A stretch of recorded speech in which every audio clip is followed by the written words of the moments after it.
Hi there, my name is Benjamin Kolteski, and welcome to my Executive Student Risk Analysis and Defense In-Depth Review and Presentation. Presentation talking points today will include the business scenario and service delivery overview, network design and configuration, the asset inventory and valuation, risk assignment determination, identifying vulnerabilities, risk assessment and analysis, and countermeasure selection and recommendations. Geotech Solutions is the hypothetical scenario today, with executive summary as follows. Geotech Solutions is a land survey and solutions company focused on delivering to its clients key surveillance, reconnaissance, and geospatial analysis information regarding potential future and current building site operations. So, critical service elements include geographical scan and survey of operation site, analysis and dissection of geographical information, as well as business consultation and planning for green or red light business movements. Key members or teams of the organization would be, of course, be senior management, followed closely by the IT department and sales department. IT department is solely responsible for security and maintenance or repair. Sales department would be more closely related to deployment or consultation business services. Our clientele, as it looks right now, is about 35% public sector and 55% private sector, with 10% being international. Current clients include Palo Construction, Sea and Rail, and Purple Land Management. Here's a quick overview of our geotech department hierarchy. As you can see, we have the financial department, HR department, marketing department, sales department, IT department, and support department. So, network design and configuration. Section 1 here, you see the map view of Winnipeg, Manitoba, Canada. This is a rough topology of the communication between Winnipeg branch to one of its clients in Brandon, Manitoba. Outside geotech Winnipeg, of course, this is downtown Winnipeg. The third and fourth floor is occupied as a facility asset in this case. The third floor layout in Winnipeg HQ is as follows, with the internal server located on the third floor. The third floor server room looks like this in terms of network topology, and the internal server topology is as follows. Fourth floor is more senior management and upper management, with such equipment as located on the right side of your screen, from 4 HP printers all the way to 4 servers. So, asset inventory evaluation breakdown examples. There are 5 categories for security assets, that is, physical, software, information, facility, and people. An essential physical asset in this case would be the internal server itself, which holds the majority of the information for the company. The essential software in this case would be the web server for web portal access for ingoing and outgoing traffic. The essential information assets we'll be focusing on mostly today are the plans or information files related to the business inside the business internal server. And the essential facility assets is the physical location of the business itself. In this case, we have third floor as one asset, and fourth floor would be another asset in downtown Winnipeg. And essential people assets are of course assets such as the senior management team. So assets in review today in 7 different scenarios would be the 8 information assets. Here is a brief overview of the information assets that we'll be reviewing today. As you'll see, you have geotech strategic plans there as the first being at rest. This means that the information is not in use, currently in idle. You have the second one in transit. This means that the communication lines between source and destination, or somewhere in between those two lines. Of course, in use is the physical action of change or modifying the asset itself in the present moment. So this is a lot to take in. This is the information security category, the information security category for each asset in regards to today. But let's take a closer look here at the first one, which is the information asset of the geotech strategic plans at rest, with a value of $500,000. This is an asset relating to the business trajectory of the company. Of course, under security categories, we have confidentiality, integrity, and availability. Availability being the access to the information at all times. Integrity is the change of information or the reliance that the information is not changed, more specifically, not changed from source to destination, and the file is as you left it or is as you sent it when reached upon destination or when opened at the next point. Confidentiality in this case is that the plans themselves or files themselves remain non-public and remain internal to the company only. Regulatory is how often the plans are looked at or the asset is viewed or in use. Importance of the file to the company itself or what it is to that company. Financial, of course, is the impact in terms of asset value. The impact rating is the damage caused if this asset were to be damaged, lost, or stolen. And the classification is the authorization level of data in companies' internal views of the data. So we have threats here in step 3, step 3A, and step 4. Let's take a closer look at the threats. Threat in this case for this specific asset at rest, at idle, is a natural disaster. The threat description explains that it is a natural disaster due to a tornado, with the threat likelihood of being rare, meaning that it's not going to happen that often. The threat exposure or damage that the threat itself could cause to the asset would be high. The vulnerability description in this case is what is the actual damage here if that asset were to be lost. Vulnerability, to be more specific, is that there is no backup to it. It is a single copy in this case. The vulnerability severity is high. If we lose this asset, it is gone forever. The existing safeguards are that there is currently a backup server, but it is only capable of holding one department in total of information. Now, that means that we have to be nitpicking here in terms of what information is of highest value and what is not.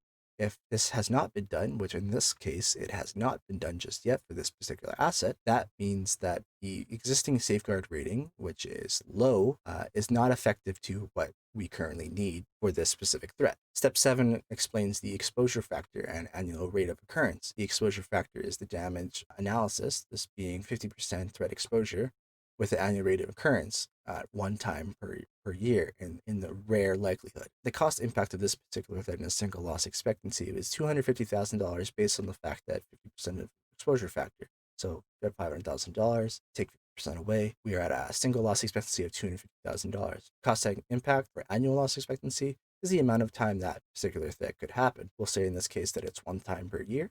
So you will lose $250,000 every year based on this particular threat. So what are we going to do? We're going to assign this to be transferred. In this case, this is because our most cost-effective option is to transfer the risk. So the risk assignment determination in this case is to transfer the risk. That is to transfer any ownership of the risk itself, the damage that this risk can cause, to another third party. Control family in this case would be a technical with a technical administrative. Out of the 3 control families, you have administrative, technical, or physical. All 3 selection in this case would be technical, with the last one being a slight administrative inconvenience. Control type for this would be preventive, meaning that in implementing the control families will prevent any future harm based on this threat. So step 10 is the actual recommendation itself, which is why we have the decision to transfer the risk. The first one being third-party backup to cloud with an hourly update transfer, backup our files or allow the backup of this particular asset to mitigate any actual losses. Number 2 would be the backup cache copy of all DC-related files, and the second site through IT information handling policies. This is a standard for files of this risk nature. Thirdly would be the encryption of the backup files at second site through policy 1.50, encrypting all data to keep confidentiality when the file is backed up to a third party. So let's take a look at the asset in transit. Same valuation, same asset category. The threat in this case would be an eavesdropping attack or a man in the middle between source and destination. Someone intercepted this file. Threat likelihood is that it is possible. The exposure would be very high as our information would be disclosed to a potential threat to the company. The vulnerability could be inadequate network management in this case. The severity of this disclosure would be very high. Existing safeguards that we have are a 2-part authentication process for internal network communication. However, that is not a really decent safeguard for this particular attack. The exposure factor based on the exposure being very high is 75%, with the annual rate occurrence being on the likelihood of possible at 2 times. The cost impact in this case would be $375,000, and the annual loss expectancy around $750,000. So I know what you're saying. How is that? How is the annual loss more than the asset's actually valued at? Well, it's actually the occurrence of the asset. If you were to regain the asset, let's just say we lose the asset, put all the time and money and effort in to regain an asset of similar value or similar importance, and now you've lost the asset again somewhere in the middle of the year or somewhere or a second time. At this point, the asset most likely did not assume the value of $500,000, so it probably would assume half the value as it was still in process of being repaired. So our determination in this case is to mitigate the risk. The recommendation for the control family would be double technical, for 2 preventatives and the third being a detective, the implementation of IPsec VPN as per policy SSP 1.5. This protocol is useful for communication over VPN connection. This is essentially to encrypt our data between two lines of communication. All communications must be handled with two-part authentication methods for extraction of information remotely, and then the implementation of SNMP monitoring for auditing purposes is the detective portion of this control type. Cost to do all this is around $6,500, significantly less than the total asset value. So the results in this case would be a residual risk rating of low. So next on to the strategic plans in use. In this case, the asset remains the same for both asset category and type. The threat, however, is disclosure of information. Threat description is an intentional commandeering of end device inside network scouting or employee hacking, for another lack of term. The likelihood is possible, and the threat exposure could be medium. The vulnerability description would be an uncontrolled copying of data. Severity, of course, would be high. The existing safeguards we have, in fact, are physical security systems in place for anti-over-the-shoulder exposure. Essentially, this is cubicles. Access controls and secured login authentication. This could be similar to an Active Directory. The existing safeguard rating we have here is a medium. This doesn't really control what we want to fix. Risk analysis. The exposure rating is about 25%. We'll just assume these are eyes viewing the document, which breaks confidentiality. We don't want that. That is still an exposure of 25%. Annual rating occurrence in this case, in our scenario, could be 2 times estimation. Single loss expectancy is 25% of $500,000, which is $125,000. Annual loss expectancy of $250,000 if it happens twice a year. So let's determine this. We need to mitigate this risk. The recommendation would be a physical information as the first, and that would be that all local computers must have their USB ports disabled to prevent any injection or extraction of data onto an external device. This would include USB devices for extraction of information. That is a deterrent. Detective would be the SNMP monitoring to control audit traffic of what's happening in our internal network, and implementing preventive measure of authentication PKI or card access control. All local computers, which grants permission via PKI cards, individual using a host computer. Countermeasure cost in this case would be around $54,000. This is a little bit higher.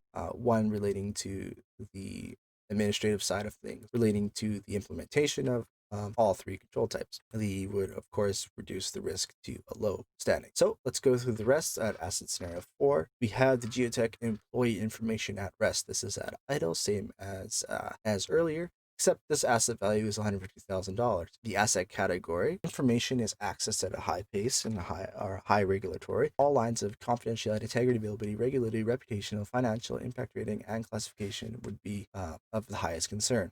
So we go into the threat, vulnerability, and description. This is a disaster, human cause. Internal HR server corruption failure due to a fire. Fire is possible for sure. The threat exposure would be high on the damage that it could do. The threat exposure is high based on the threat itself and the damage it would cause. Of course, the vulnerability here is that there is an inadequate or irregular backup. We only have one giant PDF of employee information. Vulnerability severity would be high in this case. The existing safeguards are that there are physical security of the server room, the access controls, locks, and biometrics to get into the internal server. External room fire control and HVAC system. So there are fire control systems outside the internal server. So we go through the risk analysis of the exposure factor being at 2%, rate of occurrence 2 times, rate of occurrence, it would be $150,000 for this asset to be lost. So we're going to have to mitigate this risk. This recommendation is based off of all 3 physical control families to prevent a fire from happening, essentially, in the area of the internal servers, or to essentially cocoon or bubble the servers in their own specific area with their own specific control types. First would be the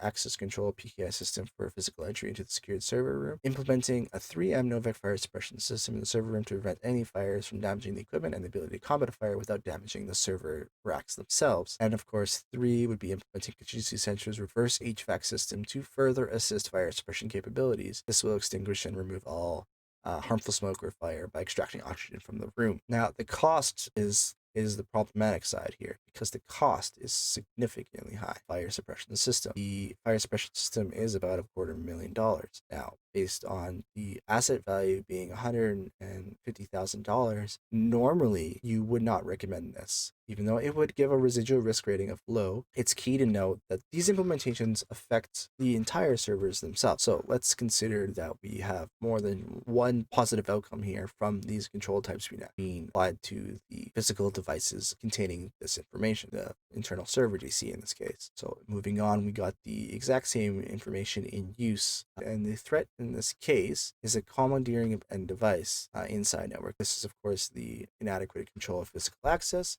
with the physical security systems in place for anti-over-the-shoulder.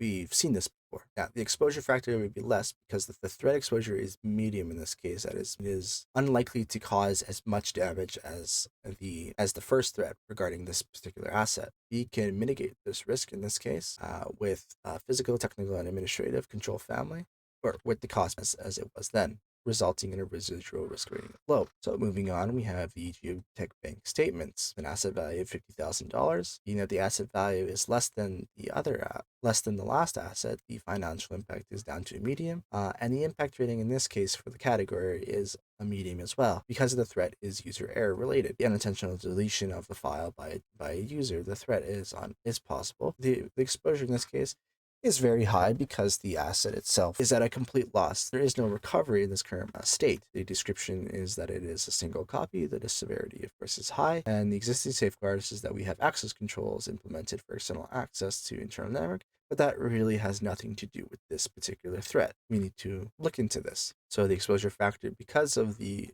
exposure rating at very high, is percent, the rate of occurrence 2 times, and of course the loss expectancy in the end relating to about $50,000, the asset value itself. So we're going to mitigate this risk. We have 2 administrative control families as well as 1 technical. The control type is double preventive and 1 corrective. We will set group policy objects to allow deletion or modify upon review for authorized employees only. This is, of course, a great administrative approach and cost-effective approach to reduce accidental deletion if the person does not have the permissions to delete the file in the first place. Of course, number 2 is to implement a read-only permission for non-management or created files. Furthers the reduction of the risk by allowing only management to modify the file in itself. Number 3 is a technical software control family with a corrective control type. This is the implementation of data and data recovery. This software is used to recover deleted files. And total cost to counter this is about $7,000 based on the asset value of $50,000. $7,000 is a green for go on the cost management for the countermeasure here. The residual risk rating is low. And on to the next scenario. We have the Geotech social media files at rest. The asset value is $20,000 located in the internal servers. The asset category is different from what we're normally seeing because the confidentiality is around the medium. Because it is related to social media, is at rest. So the file is at rest in the internal server, meaning it is confidential. It needs to stay in a rest position and with a confidentiality of medium. The integrity is very high because the file needs to remain the same. Any changes without our knowledge could have a reputational impact on company. Availability is high because we need to make sure that the file is accessible when we need to access it. The threat vulnerability description in this case is destruction of records due to lightning. The threat description in this case due to lightning. The likelihood is unlikely because we are located on a lower standing building. We are downtown Winnipeg, and the other buildings are significant skyscrapers. Threat exposure is medium. The vulnerability description is, of course, another backup related vulnerability. The risk analysis in this case has an exposure factor of about 75% because the destruction of records. So we are in asset scenario number 7. The Geotech social media files are in use, and we are in the server room, 3rd floor internal servers, asset value at 20,000. So this is the asset category as it would state for a social media file in use. Of course, the confidentiality would be around a medium because the file is part public. The impact will be around a medium as well as the financial and regulatory access. The threat in this case would be a user error, disclosure of information to incorrect party. The likelihood is unlikely, but the threat exposure is very low. It's a public file in use with probably most likely a public destination such as social media. Severity would be pretty low. The security awareness training in this case is our safeguard. Existing safeguard rating is low because there's no actual deterrent for this particular threat. We have the exposure factor at 25% with the annual rate occurrence of less than 1 time a year. With the asset value at $20,000, we have a single loss of $5,000 and the annual around $2,500 if it happens less than 1 time a year. So we're going to accept this risk. This is not a huge impact on the company. We have worse things to worry about. Thank you for watching my presentation. I hope you've taken some value out of this and learned a couple things.